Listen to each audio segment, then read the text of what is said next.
Come on and shine, shine, shine. Las Vegas, shine your light on me. Welcome to Las Vegas Tonight. Join award-winning host Dale Davidson as he interviews the most remarkable people you'll find in the entertainment capital of the world. You'll meet entertainers, sports figures, newsmakers, community and business leaders, and people just like you with stories that'll touch your heart. Now, here's Dale Davidson. Welcome to Las Vegas Tonight. I'm your host, Dale Davidson. Thank you for tuning in. Each and every episode, we do our best to bring you fascinating guests. We've outdone ourselves this time. Russell Glick is with us. We'll call him Russ, if that's okay. A U.S. Army veteran. He's got a great project for veterans.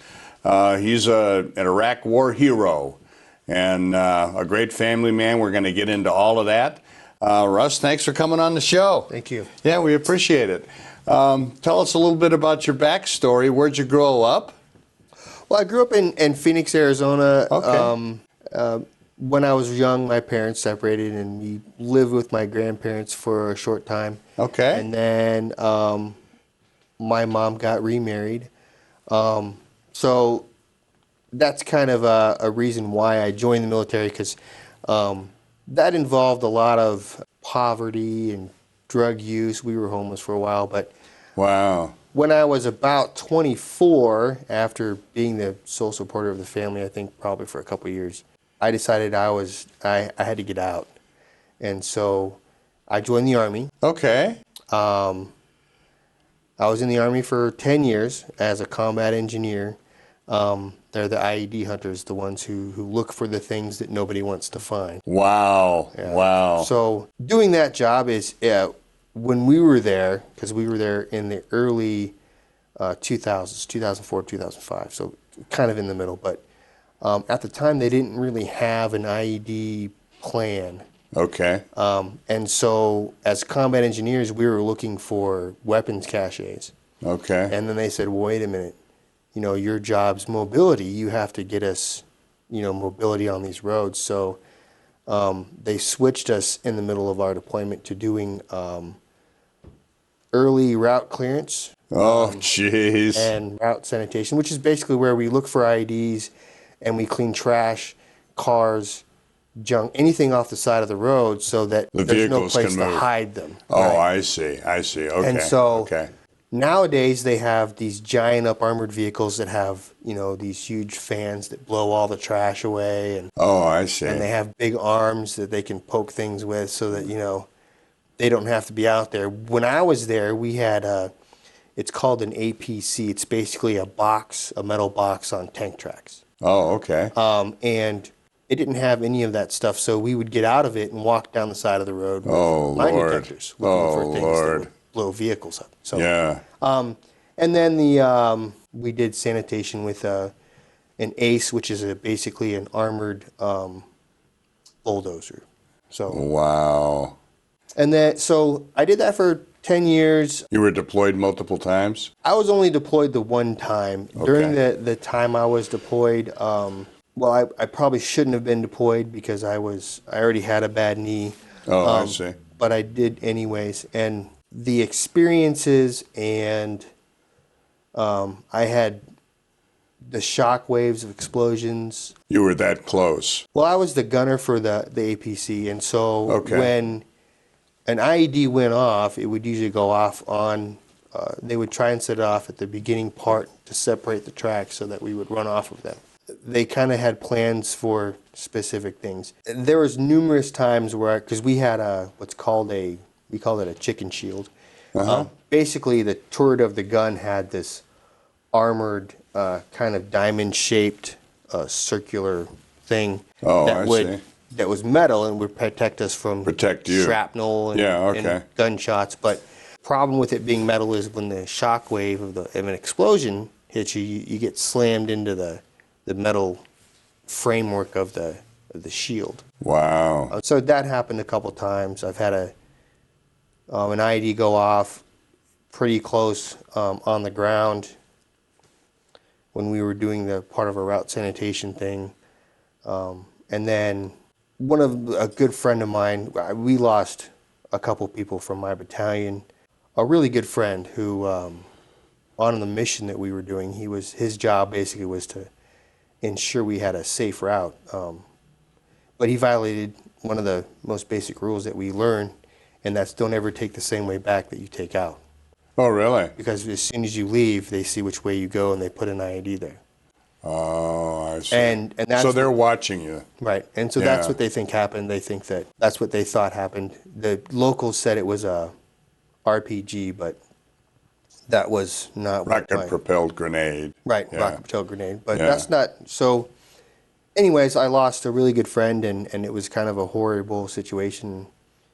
And I know that a lot of soldiers go through that. Well, that had to really affect you because of your war experiences. Did you suffer from PTSD? Yeah,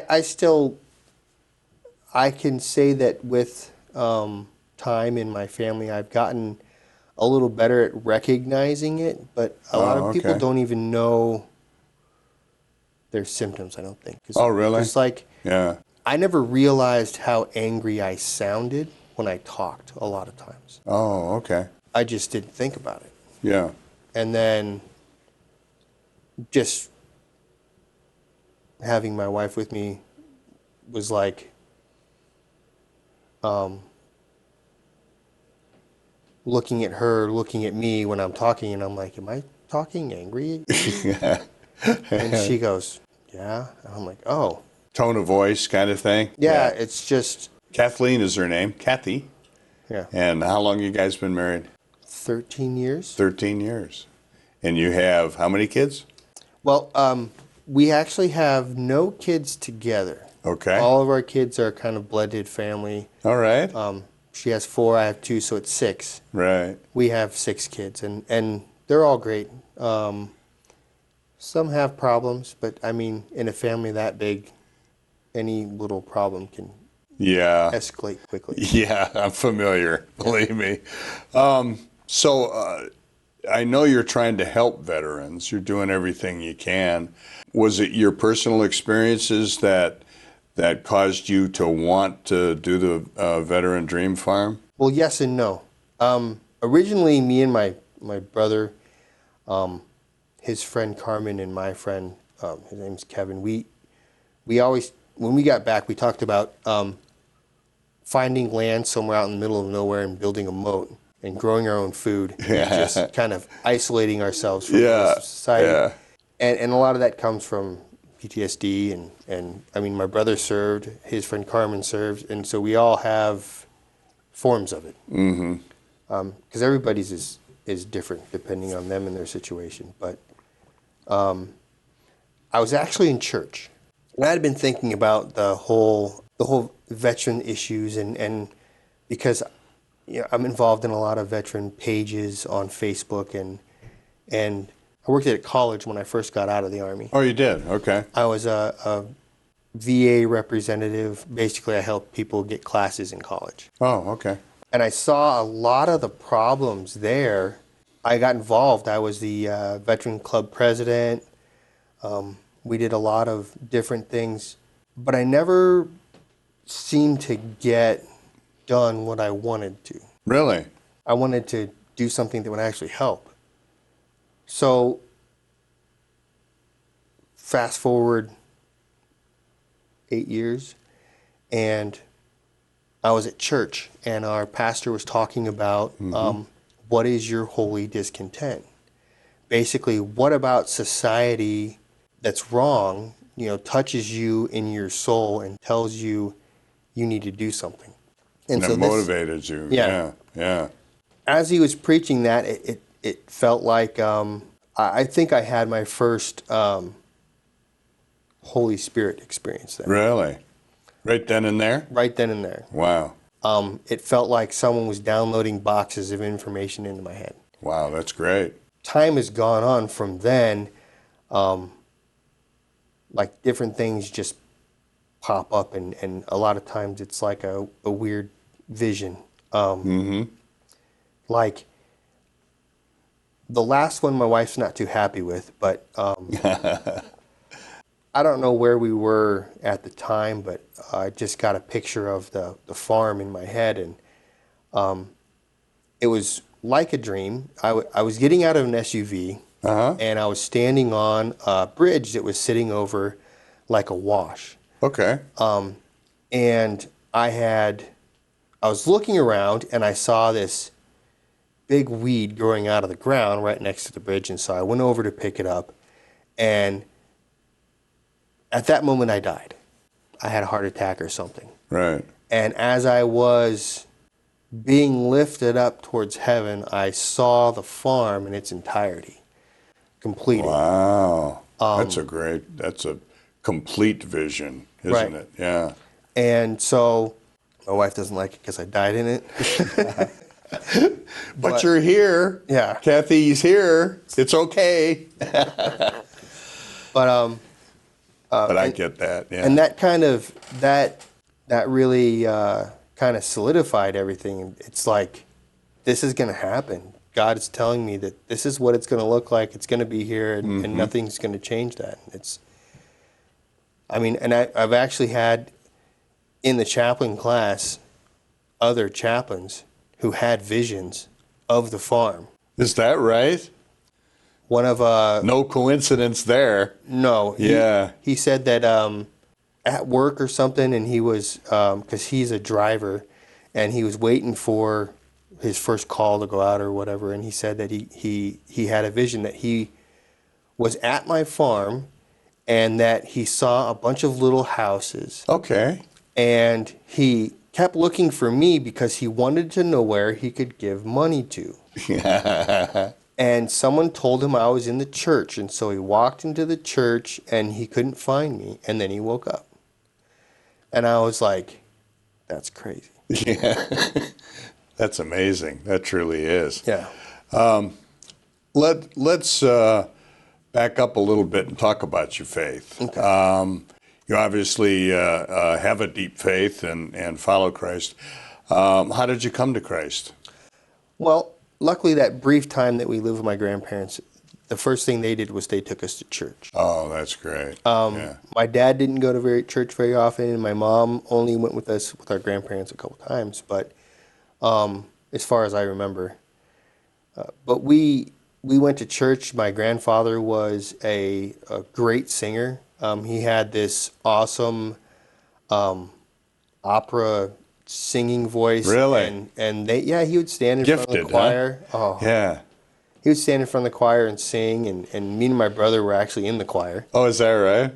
So we did that, and then when I was when we moved in with my stepdad, that's when most of it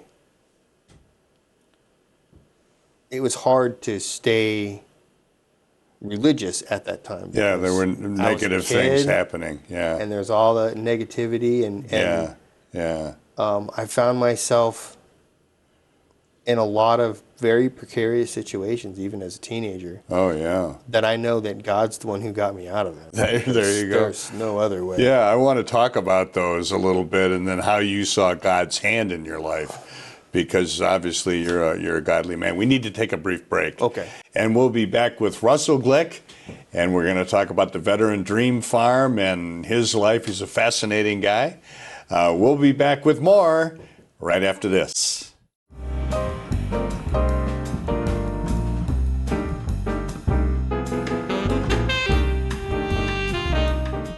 Dale Davidson and the team at Las Vegas Tonight firmly believe that the only solution to today's serious problems is the saving knowledge of Jesus Christ. Dale carefully selects his guests on the show, making sure that their dedication to our Lord is heartfelt and genuine, and that their ministries are making a strong and positive difference in the world. Dale doesn't charge anyone to be on Las Vegas Tonight. The cost to produce and air the programs are covered by donations from our ministry's partners. We thank you so much for your financial support, and most of all for your prayers. Please consider becoming a partner of Dale Wynn Davidson Ministries for just $40 per month. For a little more than $1 a day, you'll be helping us bring the good news of Jesus Christ to millions of people around the world.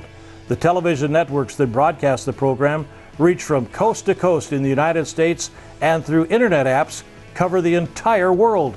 Your $40 monthly contribution entitles you to Dale's newsletter that gives you a behind-the-scenes look at the production of Las Vegas Tonight and inside information on the exciting guests Dale interviews on every episode.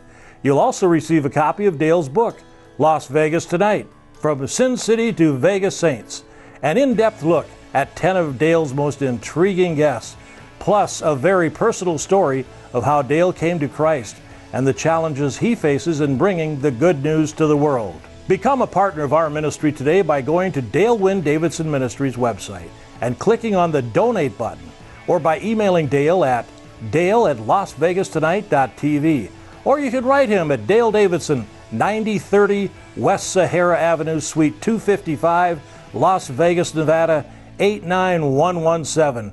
Thank you for watching Las Vegas Tonight, and may God bless you abundantly. Hi, I'm Dale Davidson, host of Las Vegas Tonight. You know, radio has an enduring place in the heart of America. Sometimes it's music that can enliven your spirit or keep you company when you need some. More often for me, it's just been the right spoken word or two that can quiet my mind and soul. Radio brings me a reassuring word in the quiet of night or a welcoming voice early in the morning as I shake off the night's sleep and find my way into God's purpose for my day.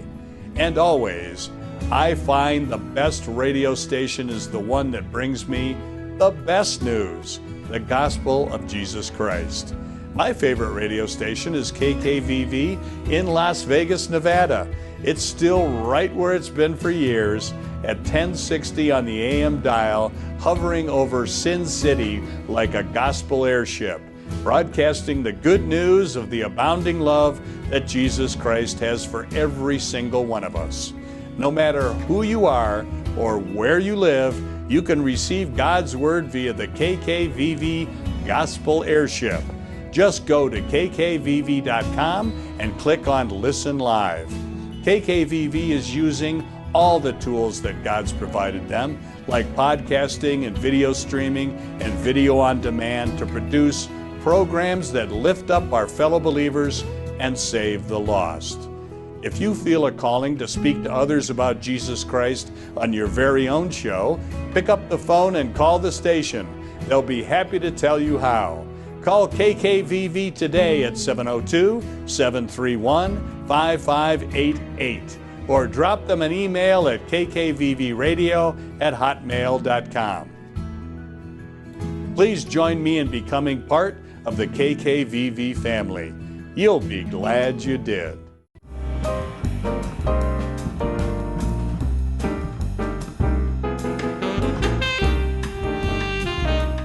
Welcome back to Las Vegas Tonight. I'm your host, Dale Davidson. We're pleased to have with us Russell Glick, who is a U.S. Army veteran. He's doing everything he can to help veterans. He has a dream, and we're going to talk about that in a couple of minutes. Tell us a little bit about the precarious situations that you know God got you through, if you want to. So as a teenager, being in a household that had drugs in it, of course, I fell into the same situation. Sure. Hard to avoid. One of the times I was hanging out with friends who were unsavory at best, and right. we were just walking home from somebody's house, and they said, "Hey, look, there's a trailer right there." It was a construction trailer. The fence was open. Yeah. And they said, "Let's go see what's inside." And I was like, "No." And that was because as a teenager, you kind of go along with what your friends say. Usually, yeah. Usually. Yeah. And I kind of got turned away and walked home, and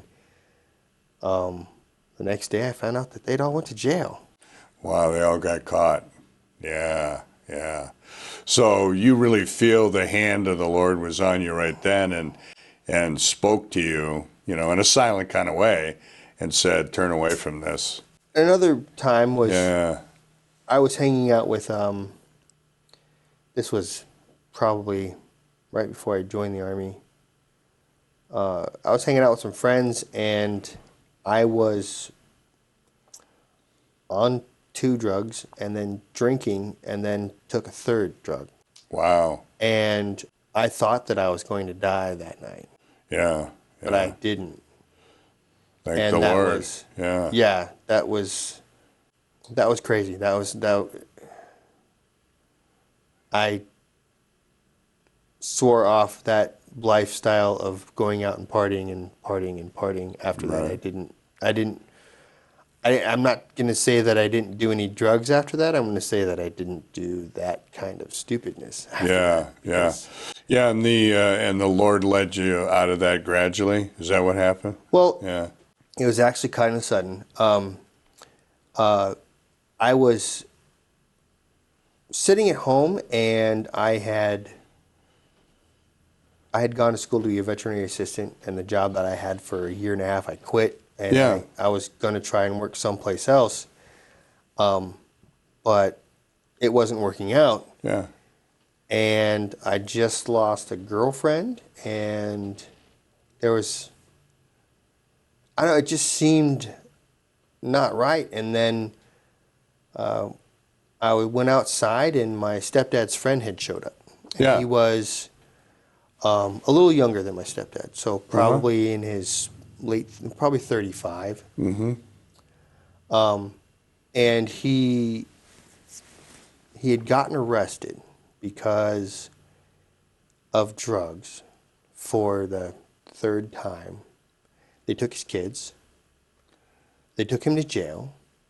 And the only way that they would release him from jail on probation is if he was under the authority of his mother. Okay. And I said, I do not want to be that. I am not going to be under the care of my mom at 35 years old. Right. Because of this stuff that doesn't even matter. So my brother called me and said, hey, you should join the Army.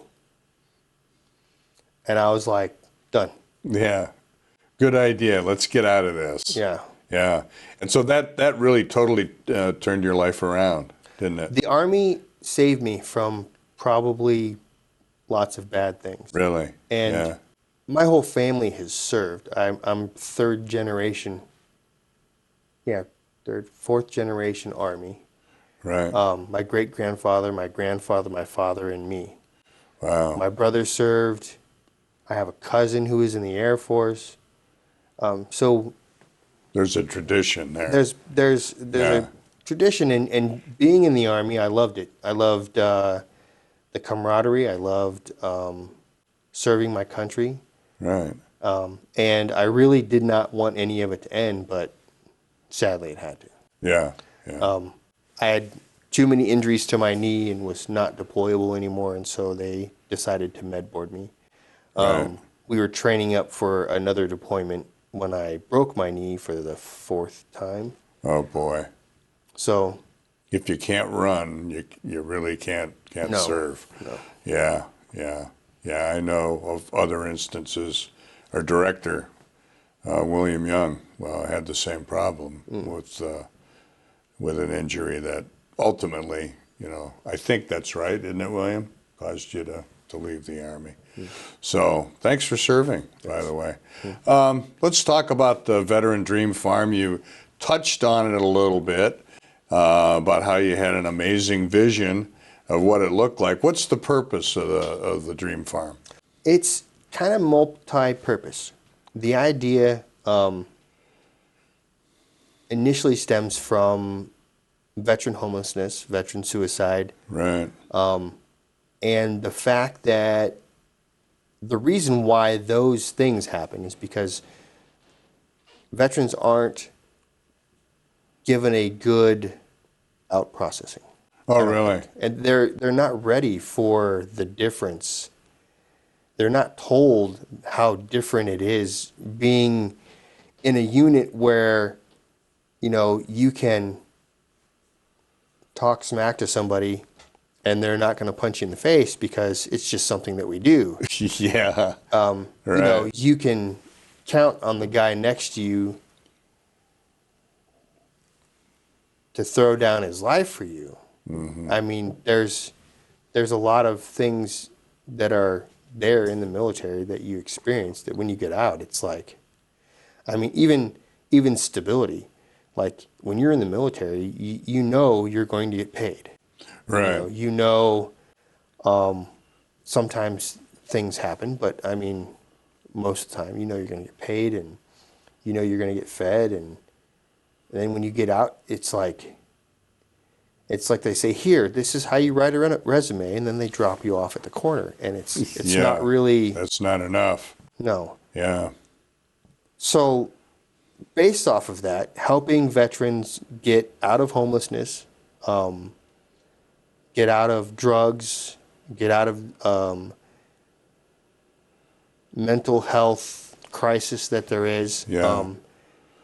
Starting there, and then also at the same time helping soldiers transition from the military into civilian life. Because basically what all the people who are contemplating suicide or who are homeless, they need to transition.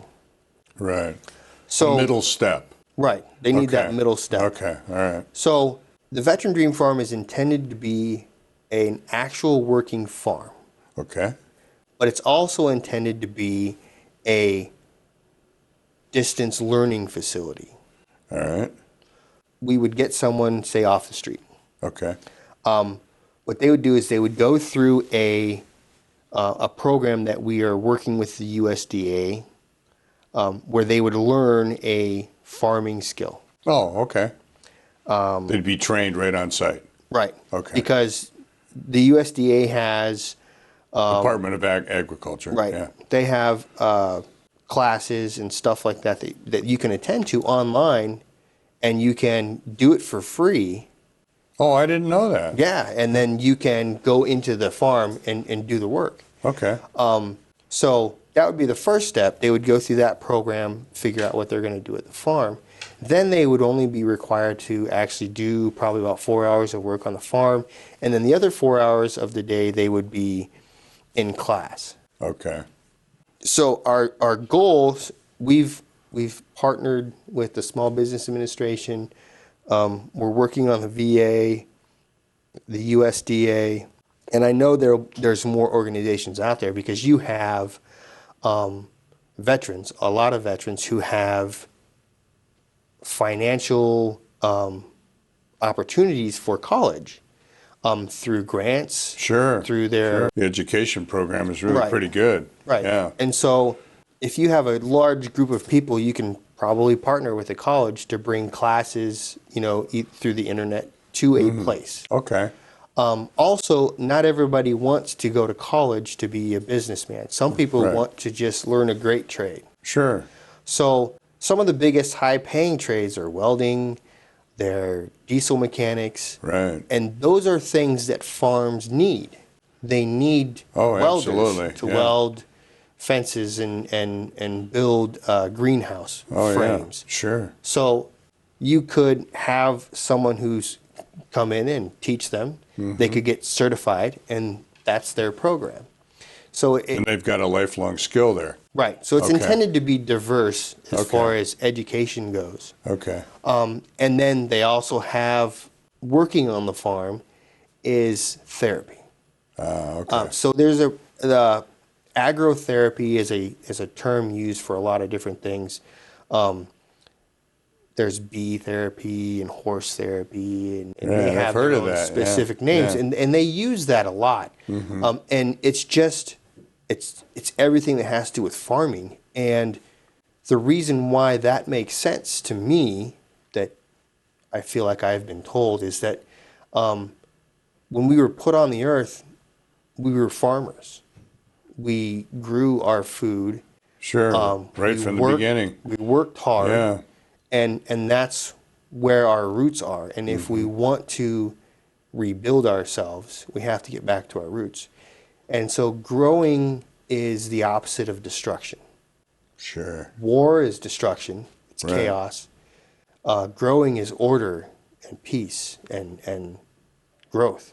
Right. And so I think that's why a lot of people have had a lot of success with agrotherapy. I've actually been, if you I have a business plan, and in my business plan, I noted a bunch of other places that are doing agrotherapy, and I actually contacted some of them. One of the places is it's back east, and they just do bees. So right. they have people, I've heard of this. Yeah, they have people teach come them beekeeping. Right, they come in and they just beekeep for like a weekend, or they go on a outing to another place that makes honey. You know? Yeah. And so they learn the business. Right, and the lady who runs it told me that she has amazing stories of, people who were angry and on the verge of getting divorced, and just going through her program, they changed. And so while that's great, I think that those small programs are great. I do. Yeah. But I think that to change permanently, it's going to take longer than a weekend. Sure. Because it took years for people to become broken. Right. And so they need years to become fixed. Is faith-based therapy part of this? Well, I know you have to be careful if you're getting federal government dollars, but right. So the Veteran Dream Farm is a faith-based organization that does not push faith, because we can't and still get money to help people. Right, I understand that. But we believe that God is the firm foundation that everything that is going to stand is built. Sure. And without him, you are going to fail. But that's kind of what the farm has. If people go through the program and they don't learn about God and they don't get a relationship with God, right, and they go out, they're probably not going to succeed. I mean, it's just, you have to have that firm foundation. if you don't have that firm foundation, as soon as the sand shifts, it's going to fall. Yeah, it will. And where are they going to go? Yeah. They're going to come back to the place that helped them before. Yeah. That's a great idea. We're going to take another brief break and do a little commerce here. Russell Glick is our guest, the Veteran Dream Farm. We'll talk a little bit during this upcoming final segment, on how you can help him and how you can reach him, and the website and all that jazz. We'll be back with Russ Glick right after this.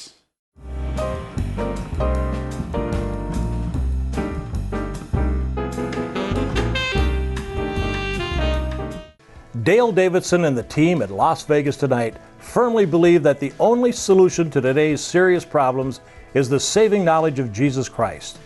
Dale carefully selects his guests on the show, making sure that their dedication to our Lord is heartfelt and genuine, and that their ministries are making a strong and positive difference in the world. Dale doesn't charge anyone to be on Las Vegas Tonight.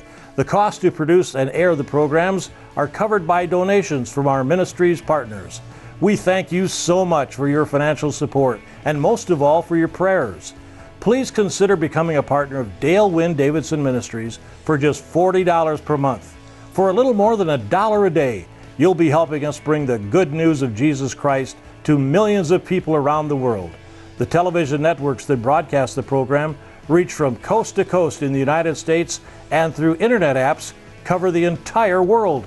Your $40 monthly contribution entitles you to Dale's newsletter that gives you a behind-the-scenes look at the production of Las Vegas Tonight, and inside information on the exciting guests Dale interviews on every episode.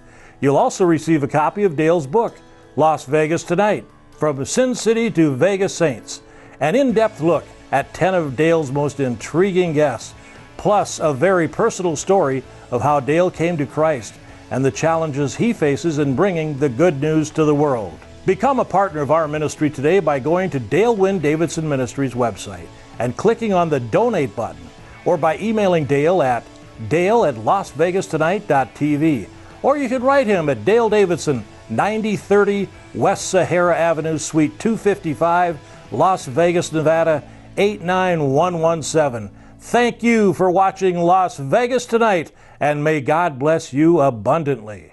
A potential audience of more than 50 million people is reached every week by Las Vegas Tonight. To keep the important message of Christ's love on the air, we need your prayers and financial blessings. please send your tax-deductible gift to Dale Davidson Ministries, 9030 West Sahara Avenue, number 255, Las Vegas, Nevada, 89117.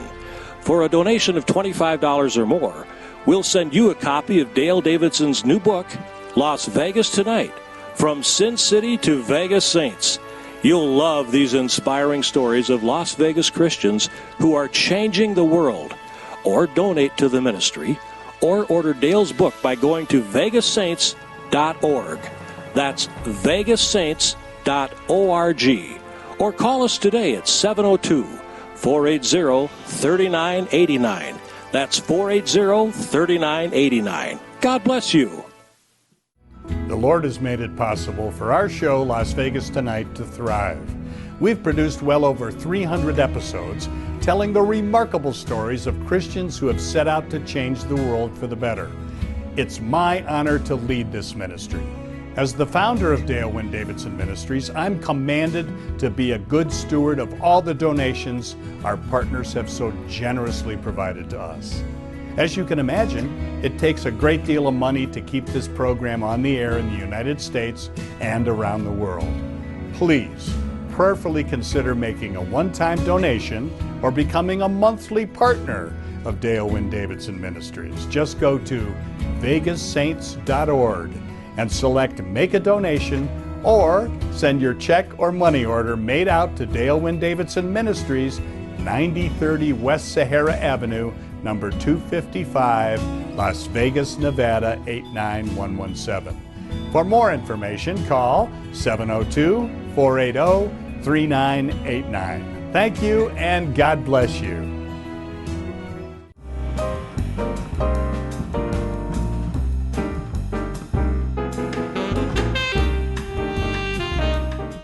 Welcome back to Las Vegas Tonight. We're very pleased to have with us Russell Glick. Russ is a veterans advocate. He's got a great idea for what he's calling the Veteran Dream Farm, and he wants to help fellow veterans who are having a difficult time. Why do veterans end up homeless? How does that happen? A lot of times they give up because there is a stigma on veterans in some areas where, PTSD, anger problems, and so they usually don't find a good fit. They don't find a good job. Right. Yeah. And so they end up saying, you know what, I learned survival skills in the military, I'll just use them and not deal with society. Yeah. Because that's what they're doing. Homeless people mainly don't want to deal with society. Yeah. They live among us, but they try to stay invisible because they don't want to deal with us. Yeah, so that's what it is. And they're essentially camping. Right. Yeah, that's really very interesting. I didn't know that. Let's return to your vision, because that fascinates me. You said in the dream you had lifted up and you could see the entire farm. Describe for me what that looked like. So in the vision, when I was rising up, there were 3 white buildings. One of them was the main building that housed the offices, the computer lab, the church, and the kitchen. And then there were 2 buildings, one on either side, that were like barracks. Okay. And as I rose above those buildings, I saw a giant cross made out of greenhouses that was surrounded by 4 fields of crops. Wow, that's wonderful. What's the location? Where are you going to build the dream farm? I'm relying on the Holy Spirit to guide me in all these things because it's God's will, and only He knows where it needs to go. But a lot of what I'm getting is it needs to go in Kingman. In Kingman, Arizona. Okay. Right, because there's been lots of coincidences involving Kingman where we know a lot of people there now. Oh, and okay. They're telling us, hey, these farms are for sale. And then we volunteer for special needs ministry at a church. And every year we go to special needs camp to help out as kitchen staff. Oh, okay. And I met this lady who works as part of a military moms group. It's called the Tri-State Military Moms Group. Okay. and it's out of Kingman, Arizona. Ah. And so she said that they service Arizona, Nevada, and California from where they are. And they do homecomings, and they help with sending stuff overseas to people who are deployed. And they do it for the tri-state area. And I was like, Oh, okay. tri-state area, tri-state area. And if you look at because I've done a lot of research on veterans and homelessness and veterans and suicide, and the biggest place for veteran homelessness is the place that has the most homeless people, and that's California. Right. Right.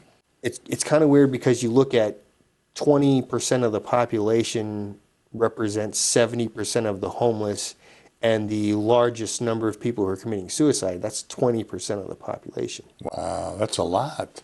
Yeah, that's That's a big, an awful lot. So Nevada has, it's kind of down a little lower on the numbers Right. for veteran homelessness, and that was, I think, 2014 is the last one that I found. Official count, probably. Right, and Arizona was probably about 10. So when you put them all together, though, that's a large number of homeless veterans. Sure. And veterans who are homeless or becoming homeless are the ones that are on that suicidal. And a lot of times it's people don't even know, because soldiers are proud, veterans are proud. They don't give out their problems freely. That's something that we don't do very well. Yeah. And so they could have problems that nobody knows about, and then they think it's the end of the world. And so it's kind of, I honestly can tell you that even being married to my beautiful wife and having the life that I have right now, it hits me. Because my ex-wife left me when I was on deployment. Wow. It was just early December, probably around this time. Yeah. She told me finally that she was living with another man, and that my kids were living with her, with another man. And I hung up the phone.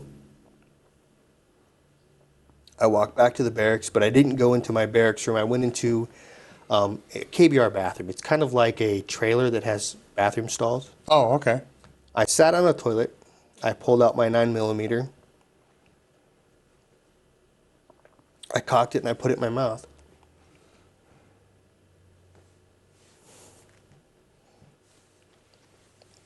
I was there for probably about, it seemed like forever, but it was probably only about 5-10 minutes. Right. And my kids popped into my head, and I went and told my squad leader. I said, "Hey, my wife's leaving me. I was just sitting in the toilet."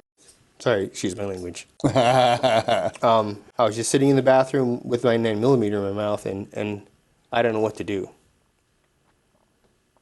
So I know what that's like.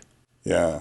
Yeah. And I know that, recently when you have teenagers and they don't want to talk to you, the devil tries to lie to you again, and he says, "Well, see, they didn't help you. You don't even have them now. You should have just done it all those years ago." And right. you just have to fight that off, and that's something that you need to learn. The enemy just whispers in your ear, doesn't right. it? Yeah. Yeah, that's something you have to learn, and that's another thing that the farm is about is these are lies. They aren't the truth. Right. This is not really happening. Yeah. Did you feel the Army gave you help when that happened? No. When I came home from that deployment, well, they sent me home around Christmas time, and my ex-wife at the time kind of just avoided me and left me with the kids. When I came back, they said, "Are you good?" And I said, "Sure." That was it. So I'll give you a picture of how it went. we went through in processing, and then they got us into a formation, which is where we line up. Right. And they marched us into a gym with a basketball on the basketball court. They said some things, and then they released us. And everybody had someone come and hug them and walk away with them. I stood there by myself. By yourself. Nobody there. After everybody was leaving or left, I walked out and I was sitting on my bags in the parking lot. And my commander, no, I think it was my first sergeant, came up to me and said, "Sergeant Glick, what are you doing?"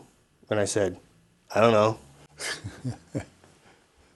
And he said, "Do you need a spot in the barracks?" And I said, "I don't know. My wife said that she got me a place." And he goes, "Got you a place?" I'm like, "Yeah, got me a place."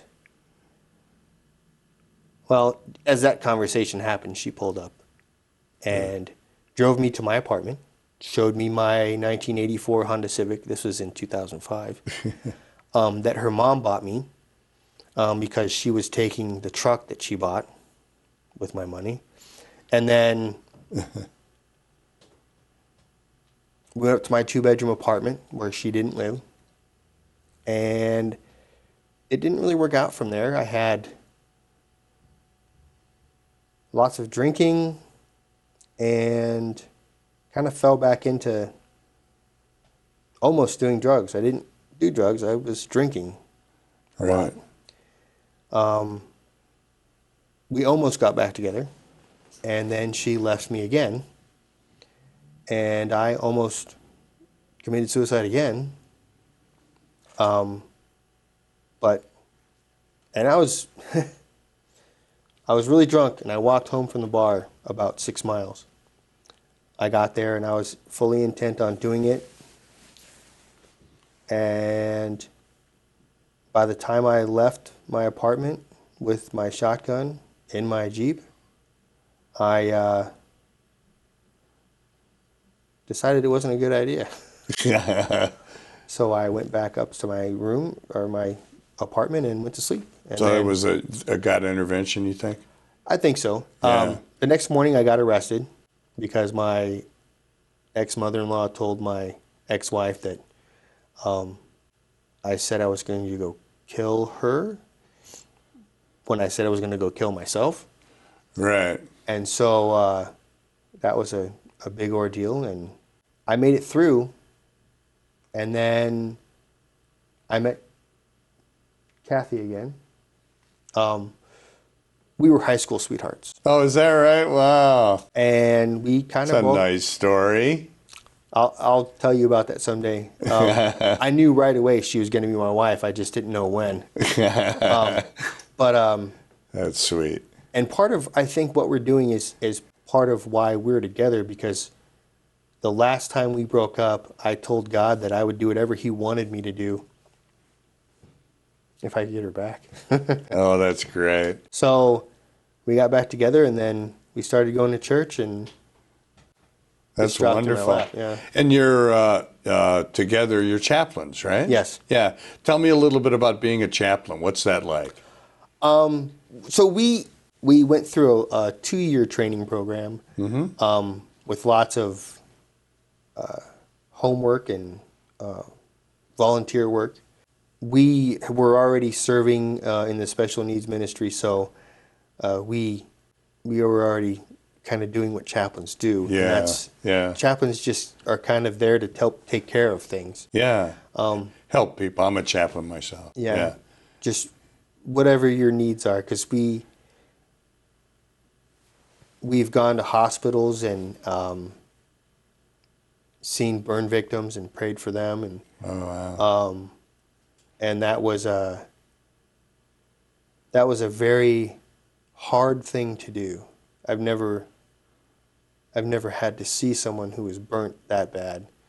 I mean, I've seen somewhat worse, but not like someone's mom. You know what I mean? Yeah, I know what you mean. Yeah, yeah. And so it was kind of hard.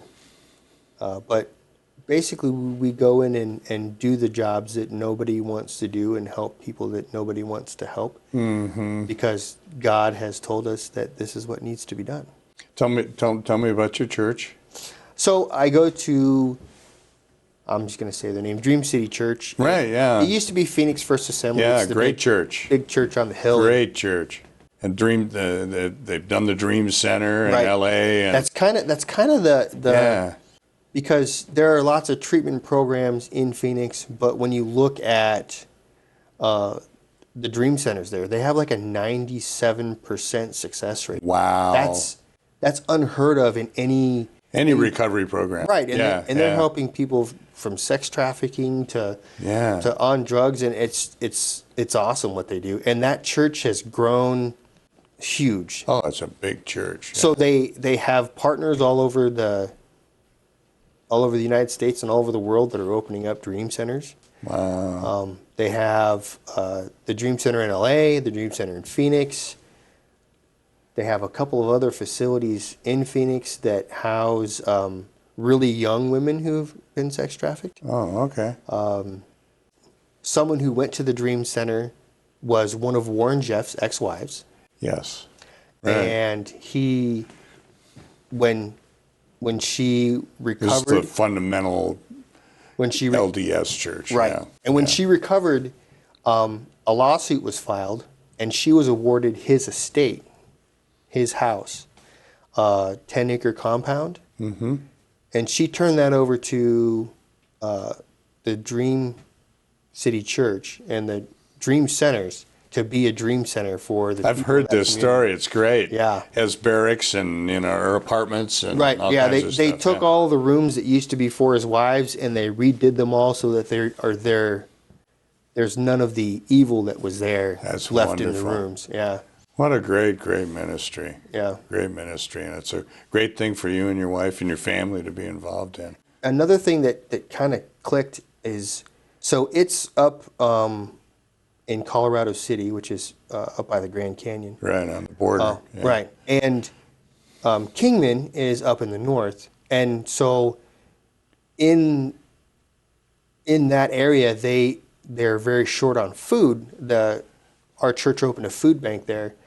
And I think that if we had a farm, we could probably help them with some food too. I'll bet you could. Yeah, because that kind of hit me last week, and they were talking about that. I was like, Natural. they need a farm. They need Yeah. food. Here's a farm. There you go. That'd be great. Why don't you tell that we're running out of time? It's hard to believe that the hour is ripped by already. Tell me about how people can contact you and how can people help you make this dream come true. So right now we're looking for land. Okay. That's the biggest thing, and we have to have money to pay for the land. Sure. Our goal is to raise $500,000 Okay. to get everything built and complete to what we need. And then, That's not a lot of money, really. I know. Yeah. Uh, I mean, it's a lot of money, but it's not a lot of Right. money. Yeah. So a For a 70-acre big dream farm like that. with the buildings that we need, building the greenhouses, the equipment that we'll need, that would be a good start. And Right. that's what we need is we Okay. need to start. Yeah. So if people want to donate, they can go to the website, which is veterandreamfarm.us. Okay. On that website, there is a PayPal button. Oh, okay.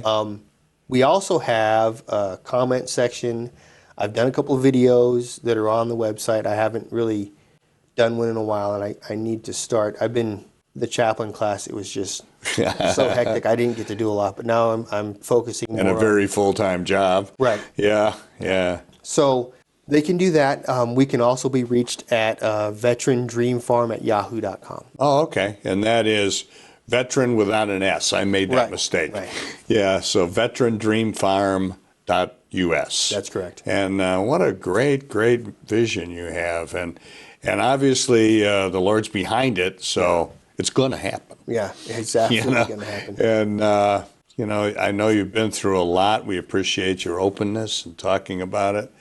But also, the happy ending to this story. Yeah. I have such a heart for veterans as well. And And to see what's happening is tragic and mind-boggling, you know, for these men and women to have served us, served our country, helped bring us freedom and protect our freedoms, and then end up on the street is just astonishing that we let that happen, you know.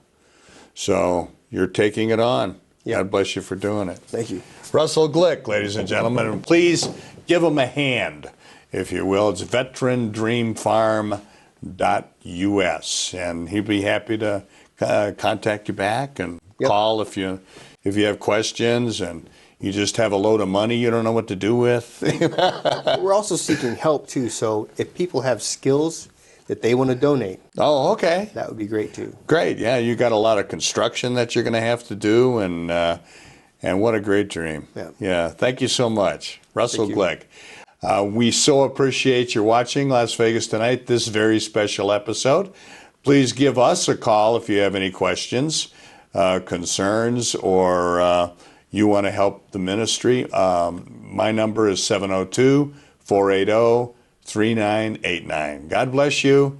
And when it comes to our Lord and Savior, Jesus Christ, please walk with him. God bless you. Drawn by the lights, glamour, and opportunities in Sin City, they come from all over the world, searching for their chance to be a pretty woman, a success, or maybe just to have a better life. Be somebody.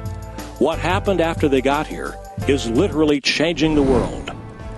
From the story of Tommy Scott, a former gang enforcer turned Christian evangelist, to the Hookers for Jesus Outreach Ministry, to the heart-wrenching story of Arturo Martinez and his heroic act of forgiving the man who assaulted and murdered his wife and 10-year-old daughter. Las Vegas Tonight presents an extraordinary depiction of Las Vegas as a city of transformation, from Sin City to Vegas Saints. Las Vegas Tonight, from Sin City to Vegas Saints, a collection of true stories of transformation, people whose lives were transformed, and people who are now transforming the world. The Lord has made it possible for our show, Las Vegas Tonight, to thrive. We've produced well over 300 episodes telling the remarkable stories of Christians who have set out to change the world for the better. It's my honor to lead this ministry. As the founder of Dale Davidson Ministries, I'm commanded to be a good steward of all the donations our partners have so generously provided to us. As you can imagine, it takes a great deal of money to keep this program on the air in the United States and around the world. Please prayerfully consider making a one-time donation or becoming a monthly partner of Dale Davidson Ministries. Just go to vegassaints.org and select Make a Donation, or send your check or money order made out to Dale Davidson Ministries, 9030 West Sahara Avenue, number 255, Las Vegas, Nevada 89117.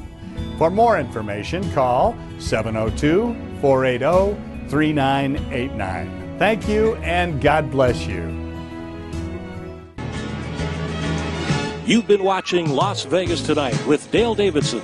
Send your tax-deductible gifts to Dale Davidson Ministries, 9030 West Sahara Avenue, number 255, Las Vegas, Nevada, 89117. Or call 702-480-3989.